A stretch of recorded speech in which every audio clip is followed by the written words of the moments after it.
Rewmi 24 TV.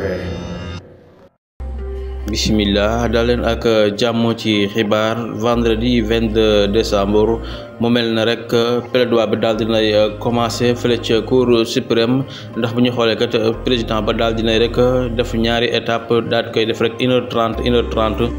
avocat yu Barthélémy Dias yi ak ñi nga xamante ne rek mooy Ndiaga Diouf yi fi mu toll nii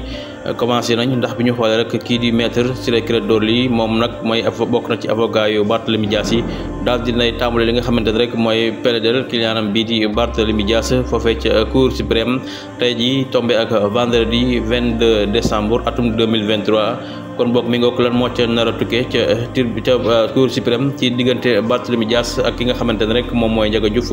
fi ñuy wax ak yéen ni daal kon daal dinañu jox rek ñaari avocat yi mooy bu Barthélémy Dias ak ki nga xamante ne rek mooy Ndiaga Diouf kenn ku ne jox na leen 1h30 boo xamante ne rek moom nga war a plaider sa client bi fii ñuy wax ak yéen nii.